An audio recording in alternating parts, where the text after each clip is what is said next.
عقدۃ من لسانی یفقہوا قولی۔ اللہم ارنا الحق حقا وارزقنا اتباعہ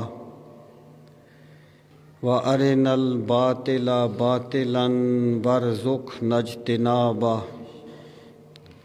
اللہم ارنا الاشیاء کما ہی ان اللہ وملائکتہ یصلون علی النبی یا ایہا الذین آمنوا صلوا علیہ وسلموا تسلیما۔ اللہم صل وسلم علی سیدنا و مولانا محمد وعلى آل وأصحاب سيدنا ومولانا محمد وبارك وسلم وصل عليه الصلاة والسلام عليك يا رسول الله وعلى آلك وأصحابك يا حبيب الله صلى الله على محمد عدد ما ذكره الذاكرون وعدد ما غفل عن ذكره الغافلون۔ مجاہدانہ حرارت رہی نہ صوفی میں، مجاہدانہ حرارت رہی نہ صوفی میں، بہانہ بے عملی کا بنی شراب الست۔ فقیہ شہر بھی رہبانیت پہ ہے مجبور، فقیہ شہر بھی رہبانیت پہ ہے مجبور، کہ مار کے ہیں شریعت کے جنگ دست بدست۔ گریز کشمکش زندگی سے مردوں کی، گریز کشمکش زندگی سے مردوں کی، اگر شکست نہیں ہے تو اور کیا ہے شکست۔ زینت مسند صدارت عزت مآب حضرت علامہ امتیاز حسین شیرازی صاحب، برادر مکرم حضرت علامہ خطیب الازہری صاحب، پروفیسر محمود الحسن صاحب، انتہائی عزت و احترام کے لائق حضرت ڈاکٹر محمد جاوید صاحب، خطیب جامع مسجد حاضہ، اور یہاں پہ تشریف فرما دیگر معزز علماء دین، مشائخ اعظام، اور انتہائی عزت و احترام کے لائق قابل صد تکریم معزز و محترم سامعین کرام، آج کی یہ پروقار اور وجدانی محفل شہنشاہ بغداد غوث السمدانی حضرت شیخ عبد القادر جیلانی الحسنی والحسینی رحمۃ اللہ تعالی علیہ کو خراج تحسین پیش کرنے کے لیے اور آپ کے ساتھ اپنی غلامی کی نسبتوں کو جلا بخشنے کے لیے منعقد کی گئی ہے۔ اللہ تعالیٰ اس بابرکت محفل کو اپنی بارگاہ عالی میں شرف قبولیت عطا فرمائے۔ اللہ تعالیٰ اس کے منتظمین کو بہترین جزا دے، اور جتنے بھی احباب یہاں تشریف لائے اللہ تعالیٰ سب کی حاضری کو شرف قبولیت بخشے۔ اللہ تعالیٰ اس مسجد کی رونقوں میں مزید اضافہ فرمائے، اور جو اس مسجد کو آباد کرتے ہیں اللہ ان کے دونوں جہان آباد فرمائے۔ سامعین محترم، میں آپ کی خدمت میں حضرت شیخ عبد القادر جیلانی الحسنی والحسینی رضی اللہ تعالی عنہ کی سیرت اور آپ کے بعض افکار و نظریات پیش کرنا چاہتا ہوں۔ حضور غوث پاک صرف پیر نہیں ہیں بلکہ پیر پیراں ہیں، اور صرف ایک ولی کامل نہیں ہیں بلکہ اللہ تعالیٰ نے ان کو وہ بلند مرتبہ عطا فرمایا تھا کہ ان کی نظر کرم سے پہلے بھی اولیاء بنتے رہے اور اب بھی لوگ ولایت کا فیض پا رہے ہیں اور قیامت تک کے لیے پاتے رہیں گے۔ یہ جو تصوف ہے یہ زندگی سے فرار کا نام نہیں ہے، یہ زندگی سے گریز کرنے کا نام نہیں ہے، بلکہ تصوف اس چیز کا نام ہے کہ انسان اپنے دل کا اس طرح تزکیہ کر لے اور اپنے دل کو اس طرح صاف کر لے کہ دل میں اللہ کے خوف کے سوا کسی کا خوف نہ رہے اور اللہ کی محبت کے سوا کسی کی محبت نہ رہے۔ یہ جو تصوف ہے ہر علم کا ایک، جس کو وہ کہتے ہیں عمود، آپ اس کو کہہ لیں یا موضوع کہہ لیں، جس پر پورا علم گھومتا ہے، تو تصوف کا جو موضوع ہے وہ ہے صفا، دل کی صفا، تزکیہ قلب۔ اور جو صوفیہ کرام ہیں، تصوف کوئی اسلام کے متوازی دین نہیں ہے، تصوف حقیقت دین کا نام ہے۔ کوئی اس کو جو بھی نام دے لے، وہ کیا ہے کہ لفظ اسلام سے یورپ کو اگر قید ہے تو خیر، دوسرا نام اسی دین کا ہے فقر غیور۔ اگر کوئی تصوف نہیں کہنا چاہتا تو تزکیہ قلب کہہ لے، صفائے قلب کہہ لے، لیکن تصوف جو ہے وہ حقیقت دین کا نام ہے، جس کو حدیث جبریل میں احسان سے تعبیر کیا گیا ہے۔ سامعین محترم، اب دیکھیے کہ اہل تصوف کو فالو کرنا یا صوفیہ کرام کے نقش قدم پر چلنا اور ان کی باتوں کو اپنے لیے خضر راہ بنانا، کیا یہ کوئی شخصیت پرستی ہے؟ کیا یہ کوئی توہماتی چیز ہے؟ یا یہ وہ چیز ہے جو دین میں مطلوب ہے؟ اور وہ ہے کیا چیز جسے صوفیہ کرام پروان چڑھاتے ہیں؟ سب سے پہلی بات میں یہ عرض کروں گا کہ اللہ رب العزت نے اہل ایمان کو جو دعا سکھائی، اہدنا الصراط المستقیم، اے ایمان والو اللہ تعالیٰ سے یہ دعا مانگا کرو کہ پروردگار عالم ہمیں صراط مستقیم کی ہدایت دے، ہمیں صراط مستقیم پہ گامزن فرما، ثابت رکھ۔ اور پھر یہ واضح کی کہ صراط مستقیم کیا ہے، تو فرمایا صراط الذین انعمت علیہم، صراط مستقیم ان لوگوں کا راستہ ہے جن پر اللہ تعالیٰ نے انعام فرمایا ہے، غیر المغضوب علیہم ولا الضالین، ان لوگوں کا راستہ نہیں ہے جن پر اللہ کا غضب ٹوٹا اور جو گمراہ ہو گئے۔ تو صراط مستقیم ان لوگوں کا راستہ ہے جن پر اللہ نے انعام فرمایا، جو منعم علیہم ہیں، جن پر انعام فرمایا گیا۔ اب وہ انعام کن پہ فرمایا گیا؟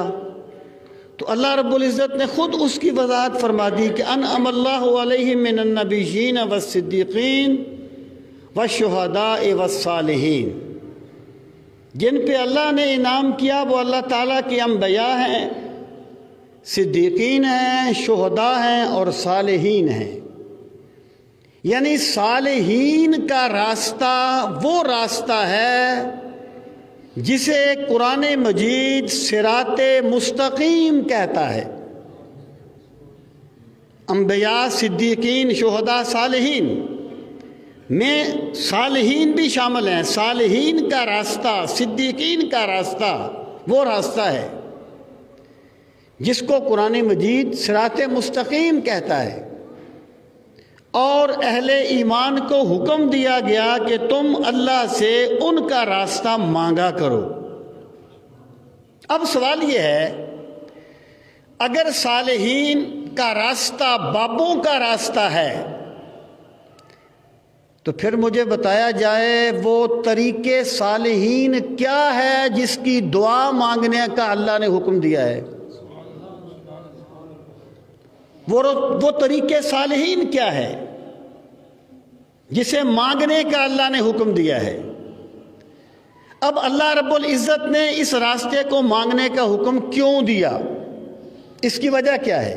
دیکھیں، انبیاء ہوں، صدیقین ہوں، شہداء ہوں، صالحین ہوں، ان کا راستہ اللہ کے مقابلے میں کوئی الگ راستہ نہیں ہوتا۔ ان کا راستہ وہی ہوتا ہے جس راستے پر اللہ تعالیٰ اپنے بندوں کو دیکھنا چاہتا ہے۔ ایک کتاب ہوتی ہے، ایک افراد ہوتے ہیں، رجال کتاب کی عملی تفسیر ہوتے ہیں۔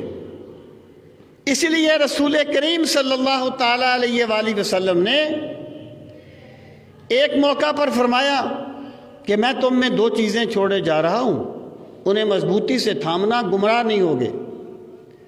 اور وہ دو چیزیں کیا ہیں؟ قرآن اور اہل بیت۔ یعنی اہل بیت کو رجال کا ایک آئیڈیل بنا کے پیش کر دیا۔ تو صالحین کا جو راستہ ہے نا، وہ اللہ تعالیٰ کے راستے کے مقابلے میں نہیں ہوتا، بلکہ صالحین وہ ہیں جو اللہ کے راستے کی حقیقتوں کو پا لیتے ہیں۔ اب دیکھیے، باتیں کرنی تو بڑی آسان ہوتی۔ امام غزالی کی المنقذ من الضلال آپ لوگوں نے پڑھی ہے، آپ اس کے تھیم کو بھی سمجھتے ہیں۔ ان میں یہی بات آئی تھی کہ میں یہ جانوں کہ حق پر کون ہے۔ پھر انہوں نے بڑا منصب چھوڑ دیا، جہاں 20-25 ہزار طلباء پڑھتے تھے، اس ادارے کو چھوڑ دیا، اس کی سربراہی کو چھوڑ دیا، اور پھر حق کو پانے کے لیے انہوں نے لمبا سفر کیا، اور فرماتے ہیں میں نے سب لوگوں کو پڑھا اور ویک پوائنٹ ڈھونڈنے کے لیے نہیں پڑھا، بلکہ اس طرح پڑھا جیسے کہ یہ سچے ہیں۔ پھر میں نے ان کے طے میں غور کیا، مجھے عیب نظر آئے۔ پھر میں نے صوفیاء کو پڑھا تو میں اس نتیجے پر پہنچا کہ ایک متکلم جس چیز کو دلیل سے ثابت کرتا ہے، صوفی اس چیز کا مشاہدہ کرتا ہے۔ اقبال کہتے ہیں نا، گفت دین عامیہ گفتم شنید، گفت دین عارفاں گفتم کے دید۔ میں نے کہا عام لوگوں کا دین کیا ہے؟ اس نے کہا عام لوگوں کا دین کیا ہے؟ میں نے کہا وہ سن کے مانتے ہیں۔ میں نے کہا، اس نے کہا عارفوں کا دین کیا ہے؟ میں نے کہا وہ دیکھ کے مانتے ہیں۔ یہ جو صالحین کا راستہ ہے نا، یہ اقربا پرستی نہیں ہے، یہ اکابر پرستی نہیں ہے، یہ وہ نہیں ہے جسے بابوں کا راستہ کہہ دیا جاتا ہے۔ صالحین کا راستہ وہ راستہ ہے جو ان لوگوں کا راستہ ہے جن پر اللہ نے انعام فرمایا ہے اور جسے طلب کرنے کا اللہ نے حکم دیا ہے۔ سامعین محترم، ایک بات تو یہ کہ جو چیز عملی شکل میں ہوتی ہے نا، یہ ایک نظریاتی شکل میں ہوتی ہے، صوفیاء اس کی عملی تصویر ہوتے ہیں۔ عملی تصویر دیکھیں، میں آپ کو ایک مثال دیتا ہوں۔ اللہ رب العزت نے قرآن مجید میں فرمایا یا ایھا الذین آمنوا اتقوا اللہ وکونوا مع الصادقین، اے ایمان والو اللہ سے ڈرتے رہا کرو اور سچوں کے ساتھ ہو جاؤ، صادقین کے ساتھ ہو جاؤ۔ اب دیکھیے یہاں دو حکم دیے۔ پہلا حکم دیا تقوی اختیار کرنے کا۔ تقوی کیا ہے؟ وقیٌ سے نکلا ہے، اس کا معنی ہے پرہیز کرنا۔ بندہ ہر اس چیز سے ڈرے جو اس کے لیے نقصان پہنچانے والی ہو۔ بندہ ڈرے کہ یہ کام کرنے سے میرا خدا مجھ سے روٹھ نہ جائے۔ اللہ تعالیٰ کے ناراض ہونے سے ڈرنا، اس کو تقوی کہا جاتا ہے۔ اچھا پھر یہ الگ بات ہے کہ ڈرنے کے بھی کئی محرکات ہو سکتے ہیں۔ عین ممکن ہے کوئی بندہ اس لیے ڈرے کہ اگر میں نے اللہ تعالیٰ کی بندگی نہ کی تو وہ مجھے دوزخ میں پھینک دے گا، اچھی بات ہے، ڈر رہا ہے نا جی۔ کوئی اس لیے ڈرے کہ اگر میں اللہ سے ڈروں گا تو اللہ مجھے جنت دے گا، اچھی بات ہے۔ کوئی اس لیے ڈرے کہ اگر میں اللہ سے نہ ڈرا تو اللہ میرے رزق کی برکتیں چھین لے گا، اچھی بات ہے۔ لیکن تقوی کا سب سے اعلیٰ درجہ یہ ہے کہ بندے کو رب کی محبت اتنی نصیب ہو جائے کہ جب وہ کوئی بھی قدم اٹھانے لگے تو وہ ڈر جائے کہ کہیں یہ کام کرنے سے میرا کریم رب مجھ سے ناراض تو نہیں ہو جائے گا۔ یہ تقوی کی سب سے اعلیٰ محرک ہے تقوی کا۔ تو اللہ پاک نے فرمایا تقوی اختیار کرو، اور پھر کہا، پھر فرمایا اور سچوں کے ساتھ ہو جاؤ۔ اب جب ایک بندے نے تقوی اختیار کر لیا، جب وہ ہر قدم پہ ڈرتا ہے کہ کہیں یہ کام کرنے سے خدا مجھ سے ناراض تو نہیں ہو جائے گا۔ جب وہ جو حضرت عمر نے پوچھا نا کہ تقوی کیا ہے، انہوں نے فرمایا کہ جب تم ایسی پگڈنڈی پہ چلو جس کے دونوں جانب جھاڑیاں ہوں تو کیا کرتے ہو؟ تو فرمایا میں اپنے کپڑوں کو سمیٹ لیتا ہوں کہ جھاڑیوں میں پھنس نہ جائے۔ تو عرض کی بس امیر المومنین یہی تقوی ہے کہ زندگی میں سفر کرتے ہوئے بندہ ڈرے مجھ سے کوئی ایسا کام نہ ہو جائے، کوئی ایسی بات نہ ہو جائے، کوئی ایسا قدم نہ اٹھ جائے کہ میرا کریم رب مجھ سے ناراض ہو جائے۔ تو اللہ کے ساتھ محبت کی اس نوعیت کو تقوی کہا جاتا ہے۔ اب آپ دیکھیے جب بندے نے تقوی اختیار کر لیا پھر تو اس کے لیے کافی ہو جانا چاہیے تھا نا، لیکن اللہ پاک نے دوسرا حکم دیا وَكُونُوا مَعَ الصَّادِقِينَ، اور سچوں کے ساتھ ہو جاؤ۔ اس کی وجہ کیا ہے؟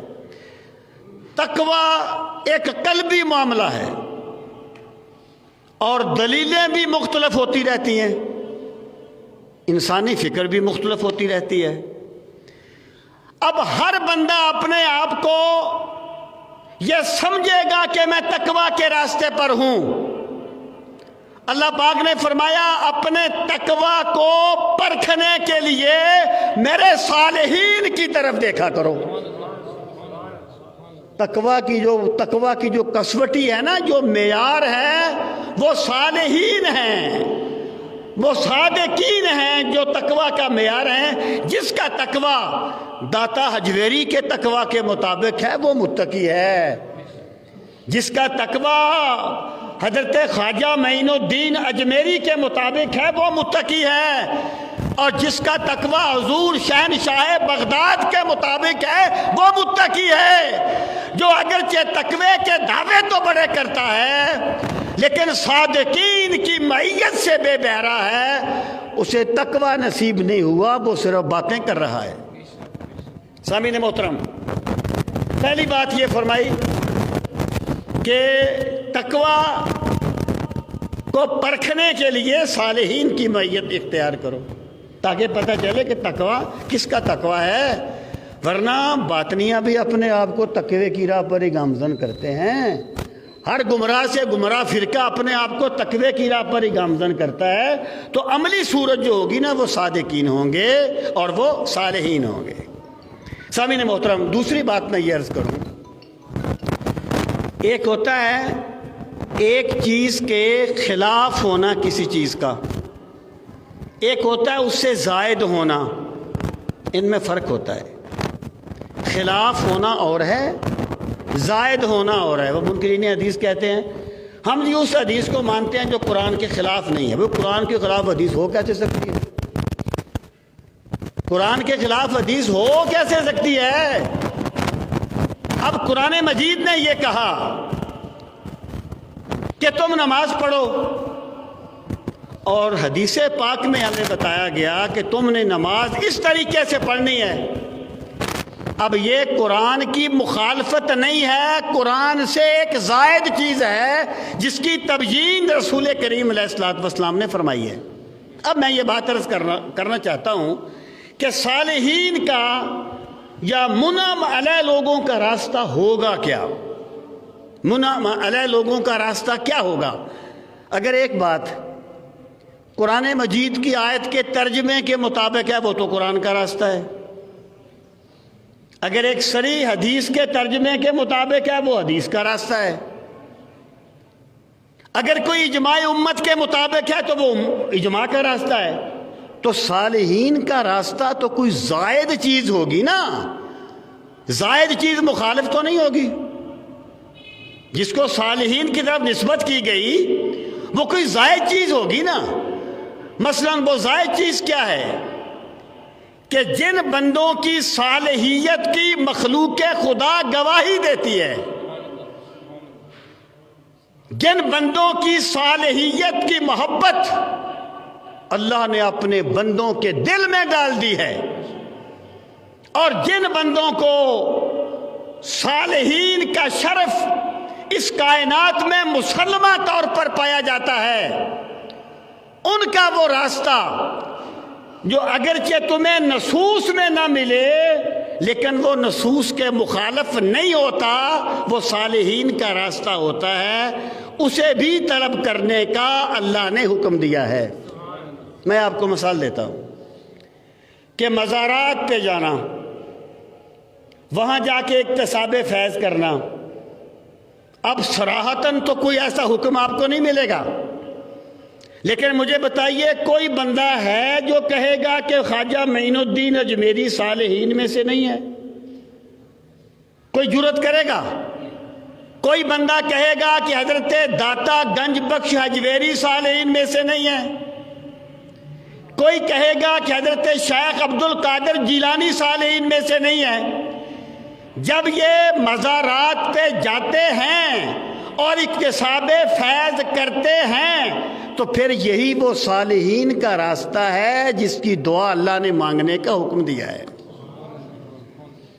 سامعین محترم، حضرت شیخ عبد القادر جیلانی الحسنی والحسینی رضی اللہ تعالیٰ عنہ کی جو زندگی ہے نا، پہلی بات تو یہ ہے کہ وہ قرآن و سنت کی عملی تفسیر ہے، عملی تفسیر۔ بلکہ حق یہ ہے، ایک چیز ہوتی ہے دین کا فہم، ایک چیز ہوتی ہے دین کا کوئی حکم سے استدلال کرنا۔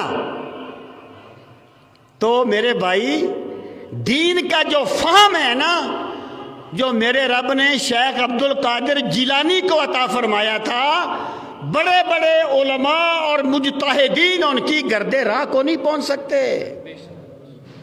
یہ حضرت شیخ عبد القادر جیلانی کی جو زندگی ہے وہ اصل میں نا ٹریجڈی یہ ہوئی ہے، پتہ نہیں اس کی وجہ کیا ہے۔ میرے ایک دوست ہیں،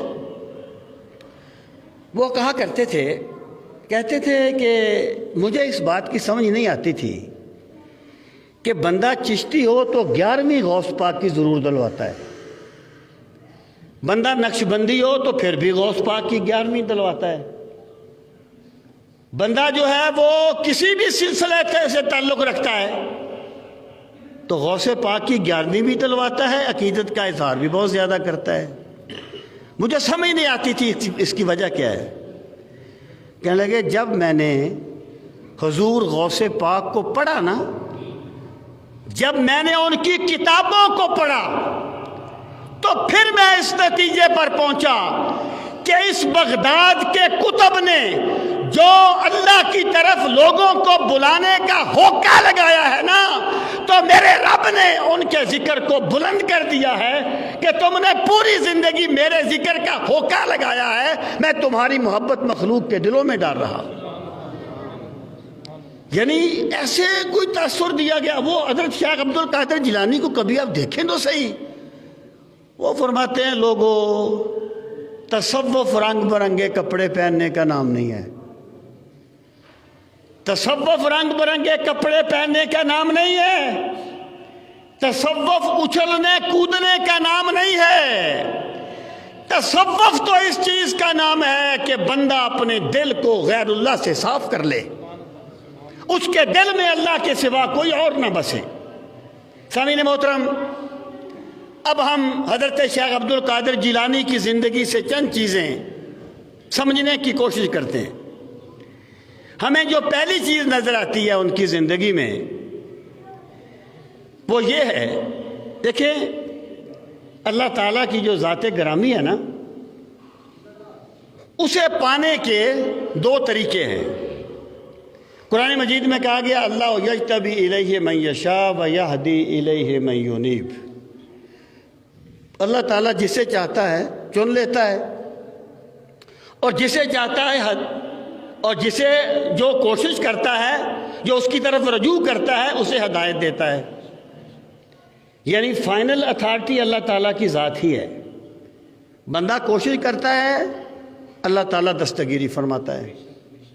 حضور ضیاء الامت رحمۃ اللہ تعالیٰ علیہ فرمایا کرتے تھے کہ وہ جو آتا ہے نا حدیث پاک میں کہ جب بندہ ایک قدم چلتا ہے تو میں دو قدم چلتا ہوں، حدیث قدسی ہے، وَإِنْ أَتَانِي يَمْشِي أَتَيْتُهُ هَرْوَلَةً، جب بندہ میری طرف چل کے آئے تو میں اس کی طرف دوڑ کے آتا ہوں۔ حضرت ضیاء الامت فرمایا کرتے تھے جو قرب الہی کی منزلیں ہیں یہ اس وقت طے نہیں ہوتی جب بندہ چلتا ہے، یہ تب طے ہوتی ہیں جب مولا دوڑ کے بندے کی طرف آتا ہے جیسا اس کی شان کے لائق ہے۔ تو فائنل اتھارٹی تو اللہ تعالیٰ کی ذات ہی ہے نا جی، لیکن ایک یہ ہے کہ اللہ تعالیٰ چن لیتا ہے، بندے نے ابھی کوشش نہیں کی، اللہ تعالیٰ نے اسے مقام ولایت پہ فائز کر دیا۔ یہ بھی اللہ تعالیٰ قادر مطلق ہے، جو چاہے کر سکتا ہے۔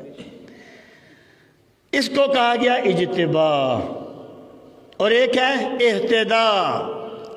اہتداء یہ ہے کہ بندے نے کوشش کی اور اللہ تعالیٰ نے اس پہ کرم فرمایا، اسے اس پر اپنے قرب کے دروازے کشادہ کر دیے، راہیں کشادہ کر دی۔ حضرت شیخ عبد القادر جیلانی الحسنی والحسینی رضی اللہ تعالی عنہ وہ ہیں جنہوں نے مجاہدے بعد میں کیے ہیں، میرے رب نے ولایت کے مقامات پہلے ہی عطا فرما دیے تھے۔ مادر زاد ولی ہے، مادر زاد ولی، اس کے باوجود یعنی شان کیا ہے۔ حضرت شیخ عبداللہ کے محدث دہلوی نے زبدۃ الآثار میں لکھا ہے کہ آپ سے پوچھا گیا کہ آپ کو کب اس طرف آپ کی توجہ گئی کہ آپ کو اللہ تعالیٰ نے یہ مقامات عطا فرمائے ہیں؟ آپ نے فرمایا جب میں بچپن میں مکتب میں پڑھنے کے لیے جاتا تھا تو میرے آگے پیچھے فرشتے ہوتے تھے، اور جب میں مکتب میں پہنچتا تو فرشتے کہتے جگہ خالی کر دو، اللہ کا ولی عبد القادر آ گیا ہے۔ اب جو بات میں کہنا چاہتا ہوں، مقام یہ ہے کہ زمانہ طالب علمی میں فرشتے ان کے ساتھ چلتے ہیں ان کی تعظیم کے لیے، ان کے اکرام کے لیے، لیکن آپ کیا فرماتے ہیں جب اپنی والدہ ماجدہ سے فرماتے ہیں کہ میں علم پڑھنے کے لیے بغداد جانا چاہتا ہوں، اور جب وہ بیل والا واقعہ پیش آیا نا تو آپ اپنے مکان کی چھت پہ چڑھے اور وہاں سے اللہ تعالیٰ نے آپ کو یہ نظر عطا فرمائی کہ آپ نے اپنے مکان کی چھت پہ کھڑے ہو کر میدان عرفات میں حاجیوں کو دیکھا۔ پھر فرمایا کہ میں علم پڑھنے کے لیے جانا چاہتا ہوں۔ اب اگر کوئی بندہ یہ کہتا ہے یہ علم ایسے ہی ہے، یہ ویسے لوگوں نے بنا لیا ہے، اصل علم تو یہ ہے، اصل علم تو وہ ہے، وہ جو بھی دلیلیں کرتا رہے، میرے شیخ عبد القادر جیلانی کا یہ راستہ نہیں ہے۔ حضرت شیخ عبد القادر جیلانی تو اتنے مقامات پہ فائز ہونے کے باوجود اتنی مشقتیں اٹھاتے ہیں اور علم پڑھنے کے لیے بغداد جاتے ہیں، اور پھر کیا فرماتے ہیں؟ درست العلم حتی صرت قطبا۔ اصل میں نا وہ عربی کا ایک محاورہ ہے کہ الناس اعداء لما جاہلوا، میرے خیال میں یہ مولا علی کا فرمان ہے رضی اللہ تعالیٰ عنہ، میرا غالب گمان ہے، الناس اعداء لما جاہلوا، کہ لوگ جس سے واقف نہیں ہوتے اس کے دشمن ہو جاتے ہیں۔ یعنی جن کو علم کی لذت ملی نہیں ہے، پھر بجائے اس کے کہ وہ اپنی کمی کا اعتراف کر لیں، اپنی کمزوری کا اعتراف کر لیں، اپنی کمزوری کا اعتراف نہیں کیا۔ ایک وہ راستہ جس پر چلنے والے کے لیے میرے پاک نبی علیہ الصلوۃ والسلام نے فرمایا تھا کہ جب طالب علم پڑھنے کے لیے جاتا ہے تو فرشتے اس کے قدموں میں اپنے پر بچھاتے ہیں۔ ان الملائکۃ لتضع اجنحتہا، فرشتے اپنے پر بچھاتے ہیں۔ یہ راستہ علم کا راستہ ہے۔ حضرت شیخ عبد القادر جیلانی کیا فرماتے ہیں؟ آپ فرماتے ہیں کہ درست العلم حتی صرت قطبا، میں نے علم پڑھا یہاں تک کہ میں قطب بن گیا۔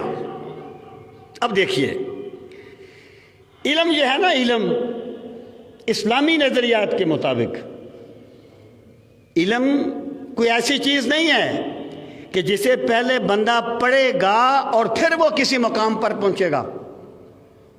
اسلام یہ کہتا ہے علم پڑھنا بذات خود عبادت ہے،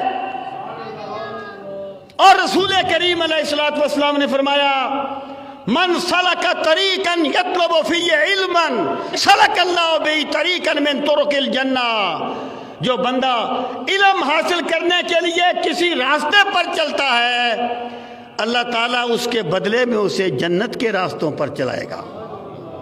اسلام یہ کہتا ہے، اصل میں بات اور طرف نہ نکل جائے، میں تھوڑا سا اشارہ دوں آپ کو کہ علم کا مقصود ڈگری نہیں تھا۔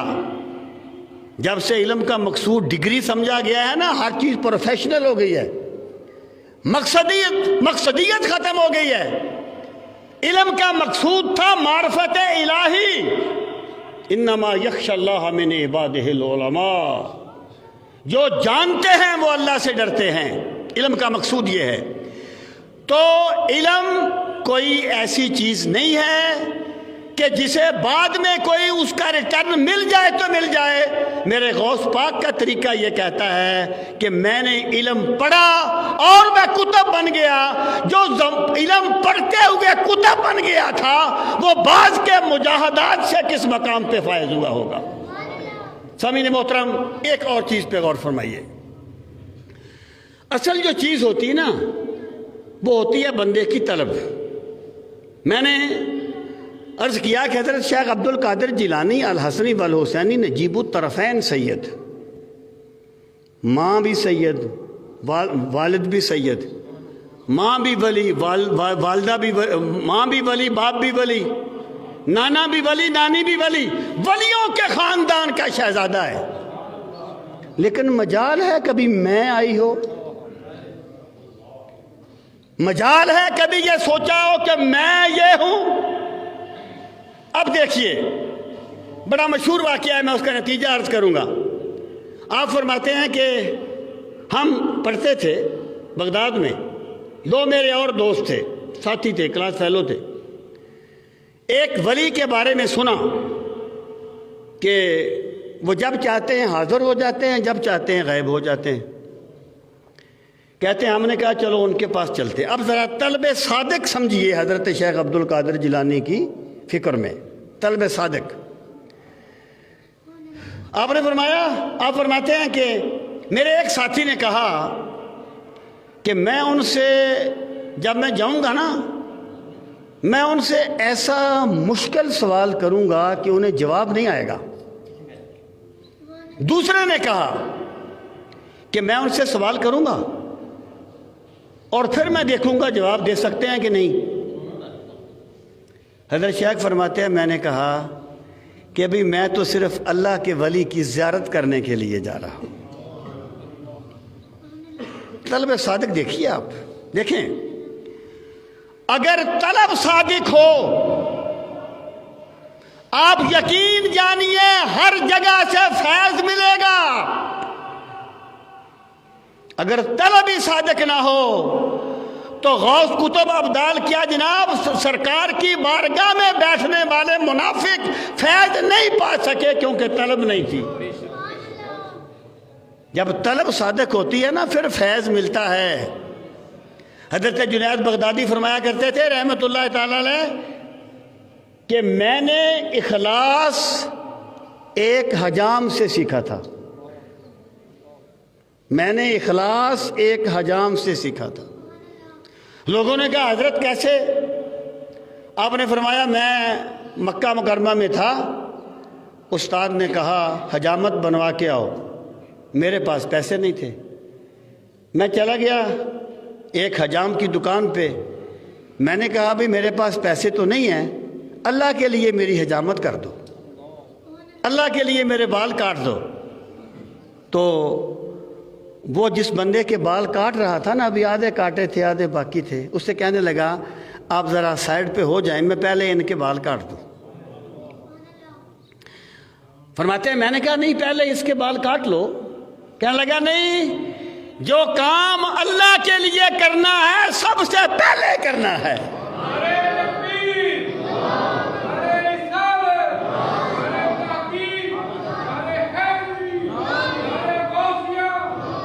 یہ ہے اخلاص، جو کام اللہ کے لیے کرنا ہے سب سے پہلے کرنا ہے۔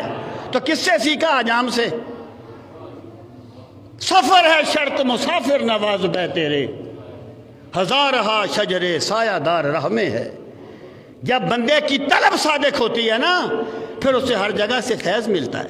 بہرحال حضرت شیخ فرماتے ہیں ہم چلے گئے، ہم پہنچے تو وہ نہیں تھے، پھر یکدم وہ حاضر ہو گئے اور پھر اس کلاس فیلو کی طرف دیکھا جس نے کہا تھا جواب نہیں دے سکے گا، لا جواب کر دوں گا۔ جس طریقے سے دولت کا گھمنڈ ہوتا ہے نا، عبادت کا بھی کبھی کبھی گھمنڈ آ جاتا ہے، علم کا بھی گھمنڈ آ جاتا ہے۔ دولت مند گھمنڈ میں مبتلا ہو جائے اپنے آپ کو تباہ کرتا ہے، اگر عالم گھمنڈ میں مبتلا ہو جائے تو قوم کو تباہ کر دیتا ہے۔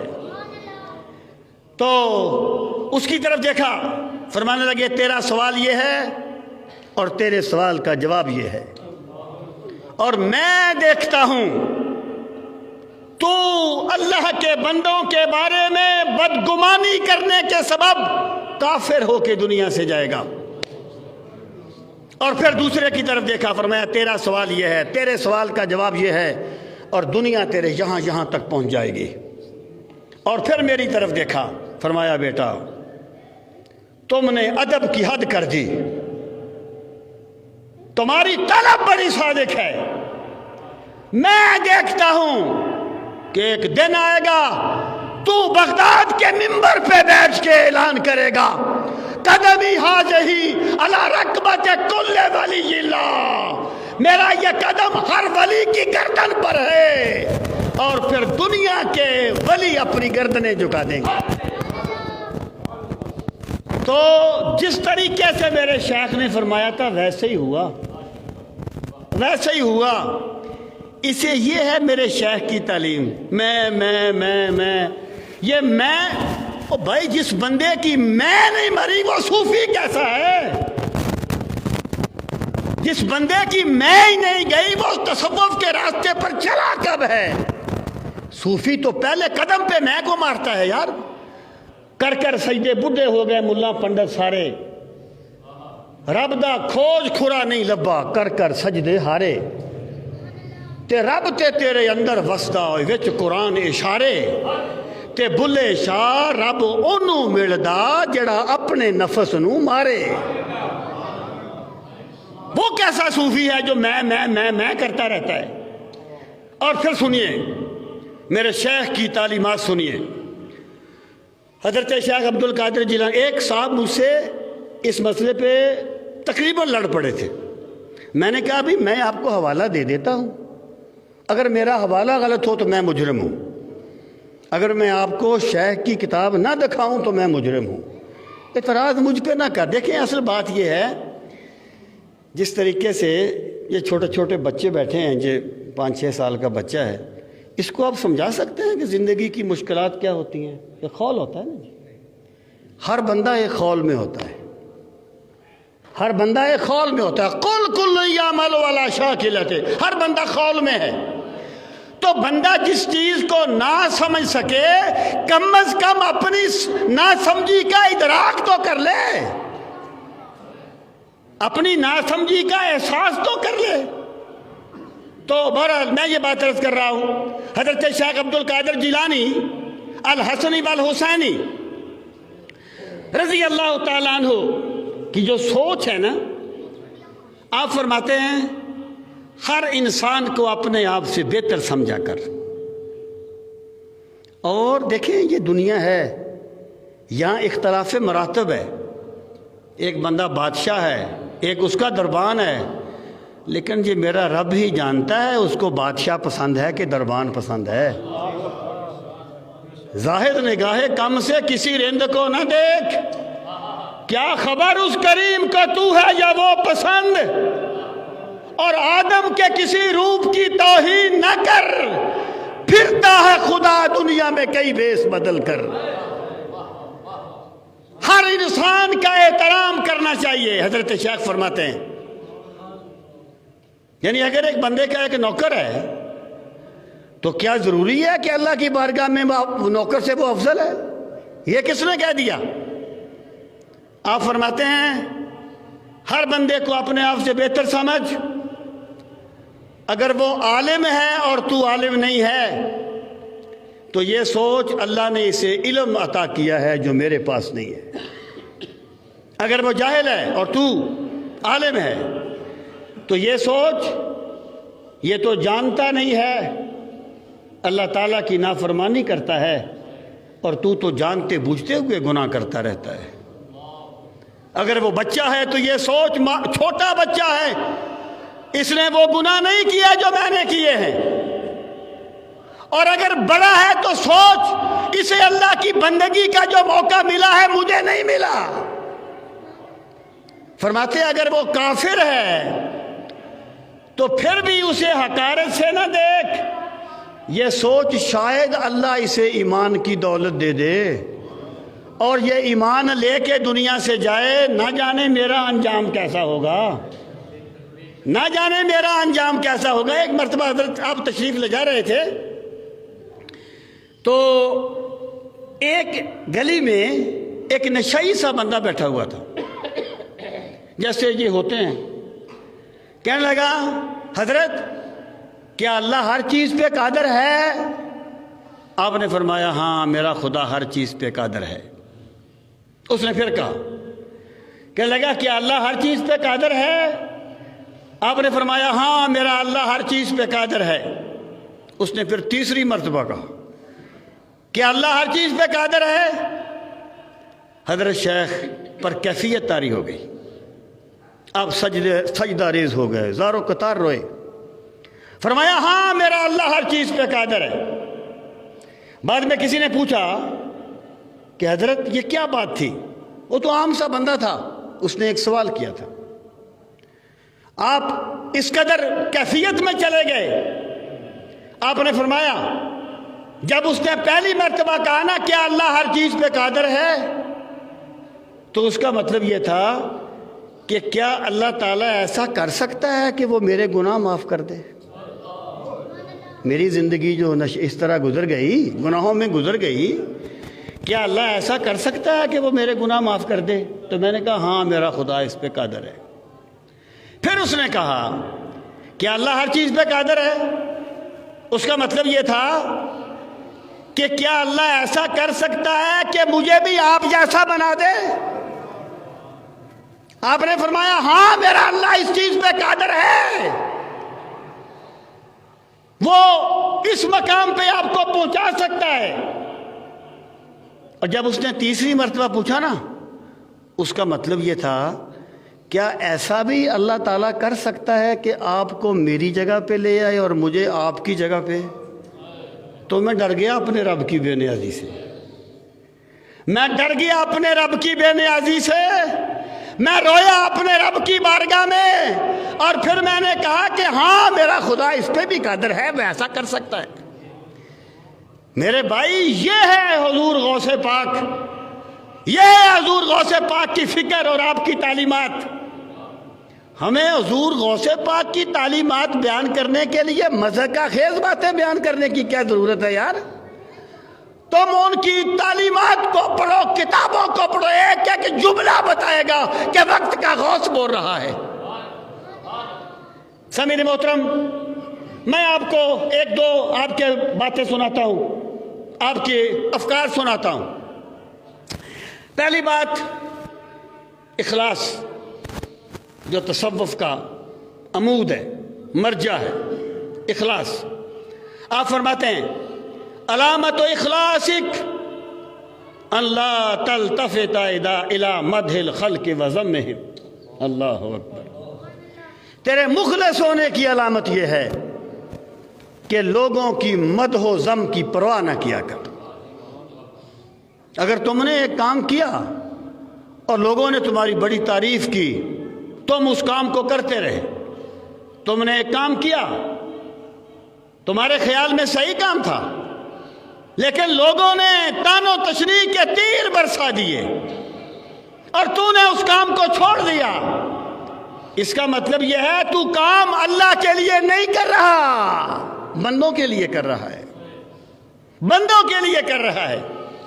اللہ کے لیے کام اخلاص کی علامت کیا ہے؟ کہ تو لوگوں کے مدح و ذم سے بے نیاز ہوگا۔ جس چیز کو تو سمجھتا ہے کہ صحیح ہے، اس پر ڈٹ جا۔ تیرا سایہ بھی تیرا ساتھ چھوڑ دے، تو حق پہ ڈٹا رہے۔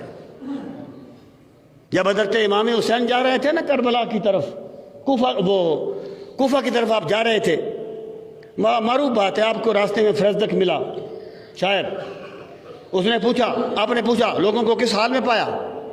کہنے لگا لوگوں کے دل تو آپ کے ساتھ ہیں مگر تلواریں بنو امیہ کے ساتھ ہیں۔ اس وقت میرے امام نے ایک جملہ فرمایا تھا، آپ نے فرمایا تھا جس بندے کا کام تقوی پر مبنی ہے، جس بندے کا عمل اخلاص پر مبنی ہے، اسے نتائج کی پرواہ نہیں کرنی چاہیے۔ یہ کیا بات ہوئی؟ اگر ہم دیکھیں، ایک دانشور نے کہا تھا، اس نے کہا دین کو پیش کرنے کے دو طریقے ہیں، دین کو پیش کرنے کے دو طریقے ہیں۔ ایک طریقہ یہ ہے بات ویسے کرو جیسے لوگ چاہتے ہیں، انہیں بڑی بڑی بشارتیں دو، انہیں بے عملی کی ترغیب دو، انہیں کہو کوئی ضرورت نہیں ہے نمازیں پڑھنے کی، یہ خامخواہ تمہیں مولوی ڈراتے رہتے ہیں، تو لوگ آپ کے ہاتھ بھی چومیں گے، آپ کو نذرانے بھی بڑھ دیں گے۔ ایک طریقہ یہ ہے بات ویسے کرو جیسے لوگ چاہتے ہیں، اور دوسرا طریقہ یہ ہے بات ویسے کرو جیسے رب چاہتا ہے۔ یہ حق پرستوں کا طریقہ ہے۔ دیکھیے رسول کریم صلی اللہ تعالی علیہ وآلہ وسلم کی یہ بھی ایک سنت ہے کہ جب تک آپ نے اعلان نہیں کیا تھا توحید کا، دعوت اللہ کا اعلان نہیں فرمایا تھا، تو وہ لوگ آپ کو صادق اور امین کہتے ہوئے تھکتے نہیں تھے۔ جو تیری جان کے دشمن ہیں وہ بھی کہتے ہیں امین تو ہے، صداقت کی آبرو تو ہے، تھکتے نہیں تھے۔ لیکن یوں ہی سرکار نے اعلان فرمایا، وہ آپ کو شاعر کہنے لگے، کاہن کہنے لگے، مجنون کہنے لگے۔ اور بھائی حق کے لیے لوگوں کو ناراض کر لینا بھی تو سرکار مدینہ کی سنت ہے۔ حق بات کے لیے لوگوں کے طعن و تشنیع کے تیر سہ لینا بھی تو سرکار مدینہ کی سنت ہے۔ ہم اس بات کو کیوں بھول گئے؟ حضرت شیخ فرماتے ہیں الفتح الربانی میں کہ پوچھا گیا پروردگار تو کہاں رہتا ہے؟ تو فرمایا عند القلوب المنکسرہ، کہ وہ دل لی، عند القلوب المنکسرہ لی، وہ دل جو میری وجہ سے ٹوٹ گئے ہیں، انہوں ٹوٹے ہوئے دلوں میں رہتا ہوں۔ آپ فرماتے ہیں لوگوں اخلاص یہ ہے، یہ جو صوفیہ ہے نا، انہوں نے اپنے ذوق کے مطابق اخلاص کی تعبیرات کی ہیں، اور تصوف سارا گھومتا ہی اخلاص کے گرد ہے۔ ایک صوفی نے کہا، حضرت ابو داؤد سجستانی نے، انہوں نے کہا اخلاص یہ ہے کہ تو اپنی نیکیاں اس طرح چھپایا کر جیسے لوگ اپنے گناہ چھپاتے ہیں۔ کیوں ڈنڈورے پیٹتا ہے، کیوں اعلان کرتا ہے؟ جس کے لیے کی ہے وہ بہتر جانتا ہے۔ سامعین محترم، حضور غوث پاک فرماتے ہیں کہ کل حقیقت لا تشہد لہ الشریعہ فہی زندقہ، کہ تین چیزیں ہوتی نا، حضرت مجدد پاک نے مکتوبات شریف میں لکھا ہے، ایک شریعت ہے، ایک طریقت ہے، ایک حقیقت ہے۔ شریعت راستہ ہے جو بتایا گیا، طریقت اس پہ گامزن ہونا ہے، اور حقیقت مقصد کو پا لینے کا نام ہے۔ شریعت، طریقت، حقیقت۔ حضرت مجدد پاک فرماتے ہیں کہ طریقت اور حقیقت دونوں شریعت کی خادم ہیں۔ شریعت ہوگی تو طریقت آئے گی، طریقت ہوگی تو حقیقت آئے گی۔ یہ کیا بات ہوئی؟ یہ ظاہری شریعت ہے، یہ باطنی شریعت ہے؟ کوئی باطنی شریعت نہیں ہے۔ شریعت وہی ہے جس کا اعلان میرے پاک نبی نے گلیوں میں کر دیا تھا، لوگوں کے مجمعوں میں کر دیا تھا، باقی سب باطنیت کی بنائی ہوئی باتیں ہیں۔ تو حضرت شاہ کیا فرماتے ہیں؟ کلو شریعت کلو حقیقت لا تشہد لہ الشریعہ فہی زندقہ۔ ہر وہ حقیقت، یعنی حقیقت نہیں ہے، لوگ کہتے ہیں حقیقت ہے، لوگ کہتے ہیں۔ آپ نے فرمایا ہر وہ چیز جسے حقیقت کہا جائے، اگر وہ شریعت کے مطابق نہیں ہے تو لادینی ہے۔ ہر وہ حقیقت جسے لوگوں نے حقیقت کہا، اگر شریعت کے مطابق نہیں ہے تو لادینی ہے، اس کا کوئی تعلق نہ اسلام کے ساتھ ہے نہ تصوف کے ساتھ ہے۔ جیسے وہ آواز آئی تھی نا کہ عبدالقادر میں نے تیرے لیے نمازیں معاف کر دی ہیں، اگر کوئی چھوٹے ظرف کا ہوتا نا، اصل میں بات یہ ہے، میں کہا کرتا ہوں، جب اللہ سے رزق مانگے نا بندہ تو 7 ظرف بھی مانگے، 7 ظرف بھی مانگے۔ حضرت ضیاء الامت فرمایا کرتے تھے فقیر وہ نہیں ہوتا جو ایک چیز دیکھ لے تو ڈنڈورا پیٹ دیتا ہے، فقیر وہ ہوتا ہے جو سمندر پی جاتا ہے، ڈکار نہیں لیتا، وہ ہوتا ہے فقیر۔ تو یہ شریعت اور ہے، طریقت اور ہے، یہ غوث پاک کا راستہ نہیں ہے جو بندہ اپنے جن کو وہ تباہ کر رہا ہے، جن مریدوں کو، ان کو یہ تعلیم دیتا ہے نا، کبھی کہے نا کھل کے کہ میں عبدالقادر جیلانی کے راستے پر نہیں ہوں، پھر میں دیکھتا ہوں اس کے مرید اس کا گریبان کیسے پکڑتے ہیں۔ سامعین محترم، ایک اور چیز پہ غور فرمائیے۔ حضور غوث پاک فرماتے ہیں ویل للمحجوبین لا یعلمون انہم محجوبون، برباد ہو گئے وہ لوگ جو محجوب ہیں اور وہ جانتے نہیں ہیں کہ ہم محجوب ہیں۔ یعنی ایک بندے میں ایک کمی ہے نا، تو بندے کو کمی کا احساس تو ہو نا، بندے کو کمی کا احساس تو ہو۔ توبہ کا پہلا جو قدم ہے وہ احساس ندامت ہے، احساس گناہ ہے۔ ایک بندہ جو ہے وہ محجوب ہے، یعنی پردے پڑے ہوئے ہیں، کسی مقام پہ نہیں ہے، اور وہ اپنے آپ کو سمجھتا یہ ہے کہ میں تو وہاں پہنچ گیا، یہاں کوئی پہنچا ہی نہیں ہے۔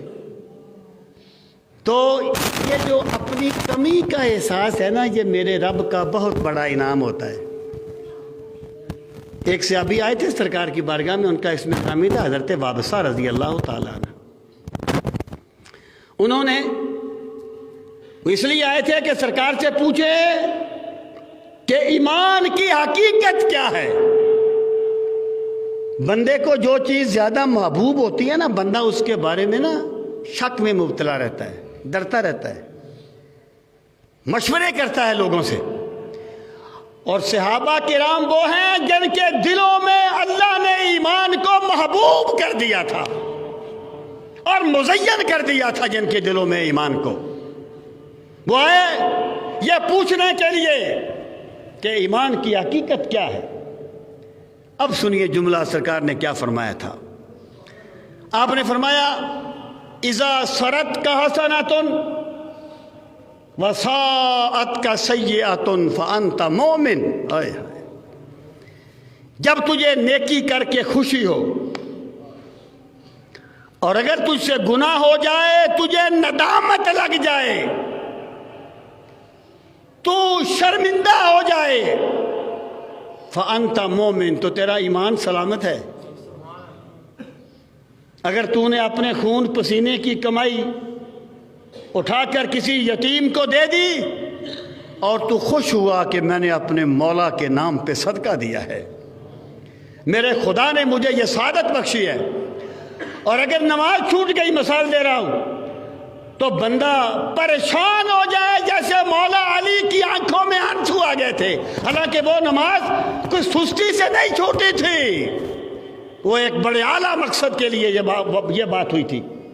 تو سرکار نے فرمایا کہ جب تجھے نیکی کر کے خوشی ہو اور اگر تجھ سے غلطی ہو جائے تو تجھے دکھ لگ جائے، فانت مومن، یہ تیرے مومن ہونے کی علامت ہے۔ سامعین محترم، اس کا مطلب یہ ہے کہ بندے کو اگر وہ کسی مقام پر نہیں ہے، جس کو قرآن مجید میں کہا گیا نا کہ اگر تم نے اپنی آواز اونچی کی، ان تحبط اعمالکم وانتم لا تشعرون، ہم تم سے شعور گناہ بھی چھین لیں گے۔ یہ جو شعور گناہ ہے نا، چھین لینا، یہ میرے رب کا بہت بڑا ایک عذاب ہوتا ہے بندے پر۔ اور قرآن مجید میں ایک مقام پر فرمایا گیا یا ایھا الذین آمنوا ان تتقوا اللہ یجعل لکم فرقانا، اے ایمان والو اگر تم تقوی کا راستہ اختیار کرو گے تو اللہ تمہیں فرقان عطا فرمائے گا۔ یہ فرقان کیا ہے؟ اے بصیرۃ فی قلوبکم تفرقون بہ بین الحق والباطل، اللہ تمہیں وہ دل کا نور عطا فرمائے گا کہ تمہیں نیکی سے محبت ہو جائے گی اور بدی سے نفرت ہو جائے گی۔ سامعین محترم، حضرت شیخ عبد القادر جیلانی الحسنی والحسینی اسلام کی چلتی پھرتی تصویر ہیں۔ یہ راز کسی کو نہیں معلوم کہ مومن قاری نظر آتا ہے، حقیقت میں ہے قرآن۔ اللہ تعالیٰ اپنے مقربین کے ساتھ ہماری غلامی کی نسبتوں کو مستحکم رکھے۔ وما علینا الا البلاغ المبین۔